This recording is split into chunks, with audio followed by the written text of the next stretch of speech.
inserted on the femur right next to adductor magnus, brevis above, longus below. The insertion of adductor longus stops just short of the adductor hiatus.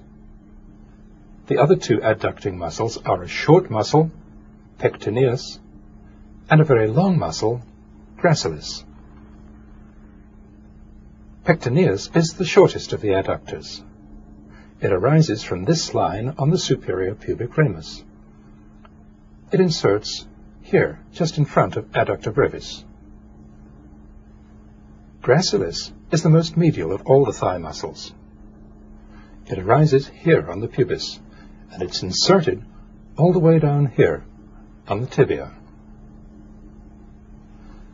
The main effect of all these muscles is to produce adduction at the hip joint.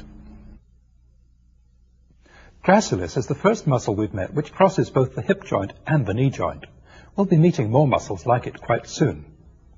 A muscle that crosses both the hip and the knee can either act at the hip,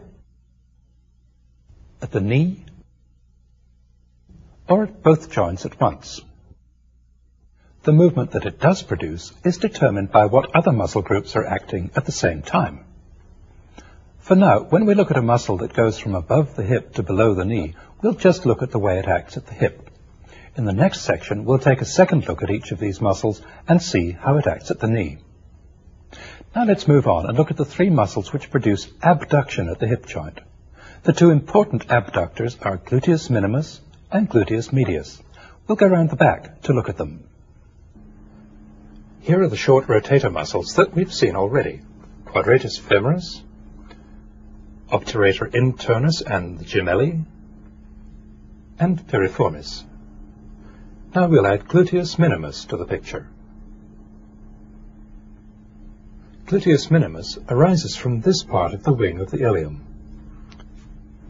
It's inserted here, on the front of the greater trochanter. Overlying gluteus minimus is gluteus medius. Gluteus medius arises from this part of the ilium. It's inserted here, on the outer aspect of the greater trochanter. Though gluteus medius is mainly an abductor, as we'll see, its anterior part also produces medial rotation at the hip. The last of the abductors is called the tensor fascia lata. Before we look at it, we need to digress for a minute and get acquainted with the structure that gives it its name, the fascia lata. The fascia lata is a continuous sheet of dense fibrous tissue that surrounds all the muscles of the thigh. Along the outer aspect of the thigh, there's a very marked thickening of the fascia lata called the iliotibial tract. The iliotibial tract extends all the way from here on the ilium down to here on the tibia. Here's the iliotibial tract by itself, with the rest of the fascia lata removed. These muscles, in front of it and behind it, we'll be looking at in a minute. Between the muscles is a strong fibrous septum, which attaches the iliotibial tract to the femur.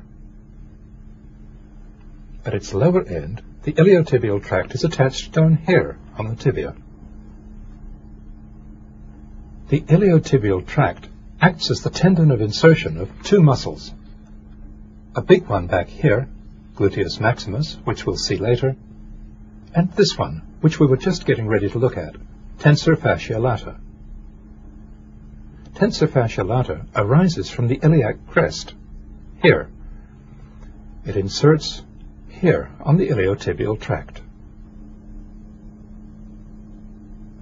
The three hip abductors move the limb to the side. When the foot is on the ground, the hip abductors, pulling down on the ilium, raise the opposite side of the pelvis up.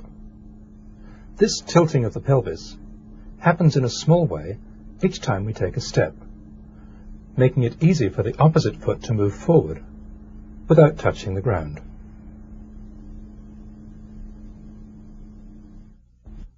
Now let's move on to look at the muscles which produce flexion at the hip joint.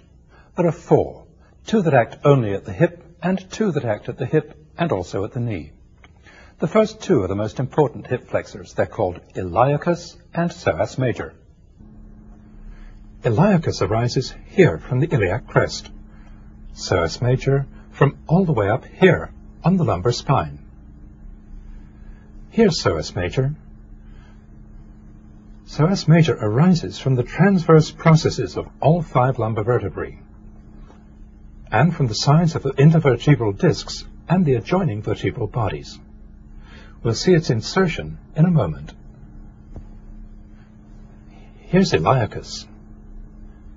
Iliacus arises from almost all of the inner aspect of the wing of the ilium. As they pass downward together, iliacus and psoas major pass over the superior pubic ramus and under a structure here that we haven't been introduced to yet, the inguinal ligament. The two muscles pass downward and backward and insert together down here on the lesser trochanter. Contraction of the iliacus and psoas major produces flexion of the hip joint. When the limb is free to move, flexion brings the thigh forward. When the limb is fixed, as it is here, flexion of both hips brings the body upright. The other two muscles which help in hip flexion are rectus femoris and sartorius. They're more important for their actions at the knee than for their actions at the hip. We'll look at them briefly here and in more detail in the next section. Rectus femoris is part of a huge muscle with 4 heads called quadriceps, which we'll see in a moment. First, let's briefly review the muscles we've seen already: psoas major and iliacus, pectineus, adductors brevis, longus and magnus, and gracilis. Now let's add quadriceps to the picture. All this is quadriceps. It's the main muscle that extends the knee. The only part of quadriceps which acts as a hip flexor is this part, rectus femoris. It's the only part that arises from above the hip joint, which is here. Rectus femoris arises by 2 heads, from here and here, just above the acetabulum. Its final insertion, along with the other 3 heads of quadriceps, is right down here on the tibia. Rectus femoris is quite a weak hip flexor. Now we'll add the last hip flexor, sartorius. Sartorius is a very long, narrow muscle that lies outside all the others. It runs in a spiral, starting here on the anterior superior iliac spine and ending up all the way down here on the tibia.